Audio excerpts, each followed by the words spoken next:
Discuss करने वाले हैं इलेक्ट्रिक फील्ड। कहाँ पे? डायपोल के कारण यानी एक्सियल पॉइंट पे, किसी एक्सियल पॉइंट पे हम लोग आज डिस्कस करेंगे इलेक्ट्रिक फील्ड। समझे क्या? ठीक है, तो आज हम लोग डिस्कस करने वाले हैं इलेक्ट्रिक फील्ड किसी एक्सियल पॉइंट पे और डायपोल का। मैंने तुमको बताया था ना कि डायपोल क्या होता है, बताया था ना कि जैसे कि दो चार्ज होते हैं, अगर वो किसी डिस्टेंस पे रखे हुए हैं, ठीक है ना, जैसे मैं ले लेता हूँ ये डायपोल होता है, दो चार्ज मान लो 2a डिस्टेंस पे रखे हुए हैं, ठीक है ना। तो जैसे कि किसी एक चार्ज का इस डिस्टेंस के साथ मल्टीपल कराते हैं, समझ गए ना, उनका गुणनफल मल्टीपल कराते हैं ना, तो वो क्या निकल के आता है? डायपोल निकल के आता है। ये डायपोल, ठीक है, तो डायपोल निकल के आता है, जिसे कहते हैं द्विध्रुव आघूर्ण निकल के आता है, ठीक है। तो हम लोग डायपोल बराबर क्या लिखते हैं? P इज इक्वल क्या लिखते हैं? 2। अगर यहाँ a है तो 2a, तो इससे मल्टीपल कराएंगे तो हम सिर्फ लिख देते हैं 2a। समझ गए ना? ये क्या हुआ? डायपोल हो गया, ठीक है। तो डायपोल एक कैसा वेक्टर क्वांटिटी चीज है, ठीक है। और डायपोल का जो डायरेक्शन होता है, डायपोल का डायरेक्शन कैसा होता है बताइए जरा, क्या होता है डायपोल का डायरेक्शन? नेगेटिव से पॉजिटिव, यानी माइनस से प्लस की तरफ, ठीक है ना। तो मुझे ये समझ में आ रहा है कि इधर डायपोल का डायरेक्शन क्या होना चाहिए, इससे इधर से इस तरफ। तो मैं समझ गया कि यहाँ से। चलो इसको थोड़ा सा डिटेल्स में देख लेते हैं कि मान लीजिए दो चार्ज से, ठीक है, दो चार्ज रखे हैं। अब दो चार्ज यहाँ पे इलेक्ट्रिक डायपोल बना रहे हैं, तो इलेक्ट्रिक डायपोल के यानी एक्सिस पे, इसे कहेंगे इसके ऐसे मतलब लाइंस खींची जाए, तो इसे हम लोग कहेंगे इसके एक्सिस के, ठीक है ना। इस डायपोल के एक्सिस से यदि सीधी रेखा कोई खींची जाए, सीधी लाइंस खींची जाए, इसे कहेंगे ये एक्सियल पॉइंट है। इसे हम लोग क्या कहेंगे? Axial point. इसे हम लोग एक्सियल पॉइंट कहेंगे। तो हमें ये कोई पॉइंट P ले लेते हैं, नाम दे रहे हैं, तो ये कोई पॉइंट P ले रहे हैं। हमें पहले देखना है कि इन दोनों इंडिविजुअल चार्जेस का, ठीक है ना, इन दोनों इंडिविजुअल चार्जेस का इलेक्ट्रिक फील्ड यहाँ पे इसकी डायरेक्शन क्या होगी इलेक्ट्रिक फील्ड के। तो पहले ये निकाल लेते हैं कि इनकी डायरेक्शन इलेक्ट्रिक फील्ड क्या होगा। चलो बताएं, आप लोग बताइएगा। अगर हम इस चार्ज का देखें, ठीक है ना, इस चार्ज का due to this charge at the point P electric field, मतलब डायरेक्शन क्या होगी इसके। अगर मैं इसके देखूं, इसके कारण देखूं, तो इलेक्ट्रिक फील्ड डायरेक्शन क्या होगी? इससे अबे मैंने बताया था ना कि पॉजिटिव चार्ज करंट जो इलेक्ट्रिक फील्ड होती है उससे अबे होती है, यानी उससे दूर होती है। तो मैं क्या कह सकता हूं कि इसके कारण इलेक्ट्रिक फील्ड की दिशा क्या होगी। अगर बच्चों में मान लो इसको मैं पहला चार्ज मान लूं और इसको मैं दूसरा चार्ज, तो आइडेंटिफाई करने के लिए हमें थोड़ा सा आसान हो जाएगा, है कि नहीं। तो हम E1 और E2 लिख सकते हैं ना। चलो अच्छी बात है, लिख सकते हैं। तो इसके कारण जो हो ड्यू टू दिस चार्ज का electric field at this point P, तो इलेक्ट्रिक फील्ड किधर होगा? कहां होगा? E2 है ना, E2, यानी E2 पे जो डायरेक्शन है इलेक्ट्रिक फील्ड, इसके कारण इस चार्ज का इलेक्ट्रिक फील्ड की दिशा क्या होगी, इन डायरेक्शन क्या होगी, इस तरफ होगी। समझ गए ना। अब इस चार्ज के कारण इलेक्ट्रिक फील्ड यानी कि माइनस चार्ज है ना यहाँ पे, तो माइनस चार्ज के कारण इस पॉइंट पे इलेक्ट्रिक फील्ड की डायरेक्शन क्या होगी बताइए जरा, टुवर्ड्स। समझ गए ना, इलेक्ट्रिक फील्ड की direction minus charge current due to minus charge current इसके टुवर्ड्स होगी। टुवर्ड्स मतलब इसकी तरफ होगी, ठीक है। तो इसके कारण इसकी तरफ होगी, कहां पे होगी? एट द पॉइंट P पर। समझ गए ना। तो मैं इसको E1 लिख दे रहा हूं, समझ गए ना बात को। तो हमें इस पॉइंट पर इलेक्ट्रिक फील्ड निकालना है, समझ गए ना बात को। अच्छा, मैं बीच में क्यों निकाल, किसी के पास जैसे क्वेश्चन उठ रहा होगा कि मैं बीच में क्यों इलेक्ट्रिक फील्ड नहीं निकाल सकता। बच्चों बीच में अगर हम निकालेंगे तो इलेक्ट्रिक फील्ड की डायरेक्शन देखिए, इसके कारण इधर होगी और इसके कारण इधर होगी, इससे दूर, तो दोनों एक ही डायरेक्शन में। अब दोनों एक ही डायरेक्शन हो जाएंगे तो नेट चार्ज होगा हमारा 0 हो जाएगा। समझ गए ना, जब नेट इलेक्ट्रिक फील्ड निकाल तो वहां 0 हो जाएगा, तो यहाँ पे कहीं ना कहीं मुझे 0 मिलेगा, तो इसलिए मैं इस तरफ निकाल रहा हूँ। समझ गए ना, इससे मतलब आउटवर्ड डायरेक्शन में, आउटवर्ड मतलब बाहर की तरफ, ठीक है ना, बाहर की तरफ इलेक्ट्रिक फील्ड। चलो हमने ये तो हो गया। अच्छा बच्चों, जैसे इसको मैंने 2a मान रखा है, मान ले द्विध्रुव मतलब जो इसका इलेक्ट्रिक डायपोल है, जिसे मैं 2a निकाल रखा हूं, तो मैं क्या इसको इतनी दूरी a मान सकता हूं और इतनी दूरी a, नहीं, दोनों का डिस्टेंस जो है डायपोल से, यानी कि ये डायपोल है मेरा, तो दोनों का डिस्टेंस a और a मान सकता हूं, ठीक है। तो चलिए बच्चों, ये तो हो गया है। अच्छा देखिए, इस आवेश यानी इस चार्ज के कारण जो एट द पॉइंट P का जो डिस्टेंस कितना होगा, जरा कोई मुझे बताएगा इसका डिस्टेंस कितना होगा। अगर बच्चों देखो यहां की बात कर रहे हैं, अगर देखिए यहां से डायपोल से और P की जो डिस्टेंस है कितनी है, R है, और यहां से ये डायपोल से Q की डिस्टेंस कितनी, A है। अगर मैं R में से A को माइनस करूंगा तब जाके इतनी डिस्टेंस निकल आएगी। यानी कि मुझे पता चला कि इस चार्ज से पी की मतलब डिस्टेंस कितनी है, क्या लिखेंगे r माइनस a। क्या ये बात समझ में आई सबके? r माइनस a होगा। चलिए बच्चों इसका तो समझ में आ गया कि पॉजिटिव चार्ज जो है, पॉजिटिव चार्ज से पी की डिस्टेंस जो है r माइनस a है। अब हमें मालूम चलना है कि माइनस q चार्ज की जो मतलब डिस्टेंस है p की तक की कितनी है, ये निकालना है। अच्छा बच्चों यहाँ पे इलेक्ट्रिक मतलब डायपोल से यानी r दूरी पर p है, ठीक है ना, r डिस्टेंस से p है और इतना मेरा a है, यानी डायपोल से माइनस की जो डिस्टेंस है a है। तो यहाँ से और इस p की डायरेक्ट मतलब डिस्टेंस कितनी हो जाएगी, जरा कोई बताएगा? इतनी a है, इतनी r है, तो बताइए कितना होगा? r प्लस a या a प्लस r, कोई दिक्कत नहीं, समझ गए ना? प्लस से हम इधर उधर कर सकते हैं। तो बच्चे यहाँ से अब तो मेरा सब कुछ सही हो गया ना, सेटअप पूरा अब सेटअप हो गया। अब चलिए हम निकालते हैं। अगर मैं फार्मूला निकालूं जैसे कि एट दिस पॉइंट p पर या एनी पॉइंट पे इलेक्ट्रिक फील्ड जो होती है कितना होता है, फॉर फार्मूला समझ गए ना, for apply the formula for, हाँ ठीक है, apply the formula electric field के लिए क्या होता है बच्चों, A इज इक्वल के क्यू बटे, यही होता है ना, के क्यू बटे आर स्क्वायर। अच्छा बच्चों अब हम लिखेंगे electric field due to positive charge, ठीक है ना, electric field due to positive charge, electric field due to positive charge at the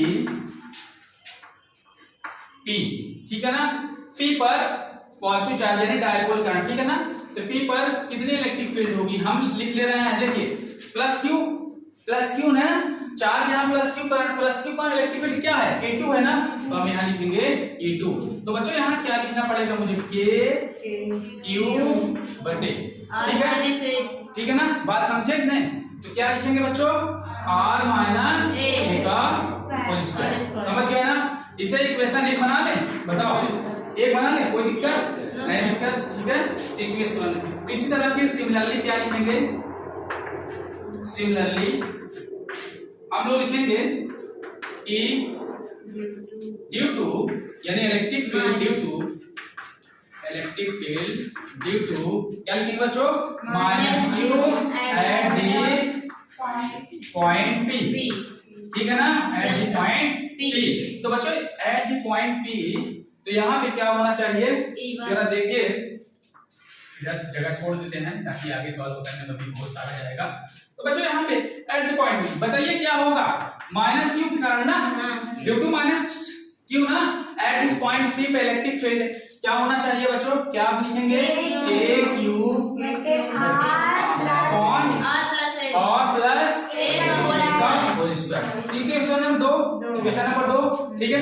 now net electric field क्या लिखेंगे, नाउ नेट इलेक्ट्रिक फील्ड, ठीक है ना, नाउ नेट इलेक्ट्रिक फील्ड क्या लिखेंगे बच्चों, E1, ठीक है ना। अच्छा देखिए ये अपोजिट डायरेक्शन में है, अपोजिट मैंने बताया था ना, जब अपोजिट डायरेक्शन तो माइनस करना पड़ता है, बताओ करना पड़ता है कि नहीं करना, माइनस करना पड़ता है जब अपोजिट डायरेक्शन में होते हैं, क्योंकि अपोजिट डायरेक्शन में है तो माइनस करना पड़ेगा मुझे। अच्छा बच्चों मैंने बताया था कि माइनस का मतलब ये थोड़ा सा बच्चों के लिए थोड़ा सा कॉम्प्लिकेटेड हो जाता है कि बच्चों यहाँ पे माइनस किसको माइनस करेंगे, भाई E1 से E2 को माइनस करेंगे कि E2 से E1 को, तो बच्चों के लिए बड़ी समस्या हो जाती है। तो मैंने बताया था बच्चों जैसे यहाँ पे 4 लिखा है और यहाँ पे 2 प्लस 1 कर दिया और यहाँ पे 4 लिखा है और यहाँ पे 2 माइनस 1 कर दिया, तो हमें देखिए मान लीजिए ये E1 है और ये E2 है, समझ गए ना बात को। तो बच्चों यहाँ पे जरा देखने का प्रयास करेंगे, अगर मैं यहाँ स्क्वायर लगा दूं, यहाँ भी स्क्वायर लगा दूं, तो जरा सवाल करेंगे कौन सी वैल्यू हमारी बड़ी आ रही है। तो यहाँ पे 4, यहाँ पे 2 प्लस 1 यानी 3 हो जाएगा, 3 का स्क्वायर 9 हो जाएगा, ये E1 वाला था और यहाँ 4 2 माइनस 1 तो 1 का स्क्वायर 1 ही होगा। तो बच्चों हमें पता लगना चाहिए ये वाला बड़ा है कि ये वाला बड़ा है, कौन सा बड़ा है, हाँ कौन सा लार्जेस्ट है, ये वाला कि ये वाला। तो बच्चों मैंने बताया था जिसका डिनोमिनेटर समझ गए, डिनोमिनेटर जिसका छोटा होता है वो वैल्यू बड़ी होती है, जिसका डिनोमिनेटर बड़ा होता है वो वैल्यू छोटी होती है।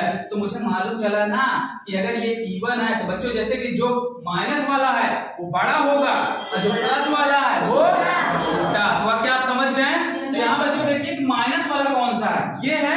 तो E2 बड़ा होगा तो मतलब हम क्या बताएंगे, E2 माइनस E1। तो बच्चों ये समझ में आया? मुझे लगता है कि ये समझ में आया होगा, समझ गए ना? तो मुझे लगता है ये बात आपको समझ में आई होगी। चलिए आगे सवाल करते हैं। तो ई नेट निकालेंगे बच्चों, तो ई नेट निकालेंगे, put the value of E1 और E2। तो बच्चों ई नेट निकाल लीजिए। तो E2 का मान कितना है, E2 का वैल्यू कितना है बच्चों बताएंगे? KQ। अच्छा बच्चों मैं KQ अगर कॉमन ले लूं दोनों में से, देखिए ना दोनों में KQ कॉमन है कि नहीं कॉमन? KQ कॉमन ले लूं बच्चों क्या बचेगा जरा बताएंगे? R माइनस A का होल स्क्वायर। बिल्कुल सही जा रहे हो, समझ गए ना? क्या बचेगा 1/r। ठीक है ना? ठीक है, तो बात समझे कि नहीं? बात समझे? चलिए अब आगे देखते हैं, ठीक है ना? जब मैं पूछूंगा तभी आप बताइएगा, ठीक? चलिए KQ इसको थोड़ा सॉल्व करिए, ठीक है बच्चों? अब जैसे हम लोग फ्रैक्शन सॉल्व करते हैं ना, तो कहेंगे मतलब इसका मल्टीपल इससे, इसका मल्टीपल इससे। तो बच्चों अगर सॉल्व करेंगे तो a r प्लस a का whole square minus r minus a का whole square upon r minus a और r प्लस a, ठीक है ना? दोनों होल स्क्वायर लगा है, यहाँ भी लगा दीजिए बच्चों। क्या इतना सही है? ठीक है। अब थोड़ा सा इसको ब्रेक कर देंगे, इसको ब्रेक कर देंगे। तो मैंने बताया था बच्चों इसको ब्रेक करने से अच्छा है कि आप एक फार्मूला सीख लीजिए। तो बच्चों r प्लस a का whole square minus r minus a का होल स्क्वायर, अगर इस तरह कहीं लिखा है तो डायरेक्ट आप यूज कर सकते हैं 4ra। समझ गए ना? डायरेक्ट आप यूज कर सकते हैं 4ra, इसके इक्वल। अगर आपको सीखना है तो आप कुछ मत कीजिए, इसको ब्रेक कर दीजिए, इन दोनों ब्रैकेटों को ब्रेक कर दीजिए, यही आएगा समझ निकल के, ठीक है? तो मैं डायरेक्टली यहाँ इनपुट कर दे रहा हूं 4ra बट, ठीक है ना? 4ar अपान, अब देखिए ये a प्लस बी माइनस दिख रहा है बच्चों, ये a plus B minus B, a plus B minus B का जो फार्मूला होता है वो क्या होता है? R square minus A square, ठीक है? यहाँ लिखिएगा R square minus A square, इसका होल स्क्वायर, ठीक है? तो बच्चों यहाँ तक आपको समझ में आया होगा 4ra। अब बच्चों यहाँ सीखने वाली बात ये है कि जरा यहाँ पे देखिए, यहाँ पे जरा देखिए, यहाँ पे r की कंपेयरिंग में a डिस्टेंस छोटा है कि नहीं छोटा? r कंपेयरिंग में a छोटा है कि नहीं छोटा? r की कंपेयरिंग में a छोटा है, r कहाँ इतना बड़ा और a कहाँ इतना बड़ा, तो मुझे a को निगलेक्ट करना पड़ेगा ना। a को निगलेक्ट कर दीजिए, a को छोड़ दीजिए, कहने का मतलब, ठीक है? a को लेफ्ट कर दीजिए। तो यहाँ पे लिखेंगे, क्या लिखेंगे कि r ग्रेटर देन a। तो बच्चों यहाँ से r के कंपैरिजन में a क्या है? छोटा है, इसलिए a को निगलेक्ट करना पड़ेगा। अच्छा बच्चों a को निगलेक्ट कर देंगे एकदम से तो स्क्वायर स्क्वायर 4 हो जाएगा, नहीं हो जाएगा? तो बच्चों यहाँ से r से r कैंसिल हो सकता है, 4k³ बटे 4a बटे यहाँ r³। समझ गए ना बच्चों? तो यहाँ से इतनी बात समझ में आई। अच्छा बच्चों मैं इसको ये लिख सकता हूँ क्या? तो ऐसे करके 2k इंटू 2qa ऐसे लिख सकता हूँ क्या भाई? 4 को ब्रेक कर दिया, 2 दूना 4, ठीक है ना? 2 2 जा 4 में इसको ब्रेक कर दिया। अब जरा बच्चों यहाँ बताइए r³ हो जाएगा, तो चलिए बच्चे ये देखिए कि 2qa यहाँ डायपोल बराबर होता है कि नहीं? हाँ, इलेक्ट्रिक डायपोल बराबर होता है कि नहीं? 2qa इक्वल में क्या लिख सकता हूँ? p लिख सकता हूँ ना। तो बच्चों यहाँ पे मेरा जो ई नेट निकल के आने वाला है, ई नेट हमारा निकल के आने वाला है वो क्या हो जाएगा? 2k यानी p, मैं 2 यहाँ लिख दे रहा हूँ, ठीक है? तो यहाँ पे r³ हो जाएगा। अब k की वैल्यू तुम लोग सब जानते हो, समझ गए ना? हम लोग तो जानते हैं, वी नो दैट k की वैल्यू k इज इक्वल होता है 1/4 पाई एप्सिलॉन नॉट, ठीक है ना? तो यहाँ पुट अप कर दीजिए उसको 1/4 pi epsilon not 2p upon r³। तो मेरा बच्चों ये क्या निकल के आया? एक्सियल पे मेरा due to electric dipole on axial point, समझ गए ना? तो एक्सियल पे मेरा ये क्या निकल के आया बच्चों? ठीक है ना? इलेक्ट्रिक फील्ड निकल के आया एक्सियल पे। तो मैं कहूंगा कि ये एक्सियल पे मेरा इलेक्ट्रिक फील्ड निकल के आया। समझ गए ना बात को? क्या इतनी बात समझ में आई? मुझे ऐसा लगता है कि इसमें कोई समझने वाली बात नहीं।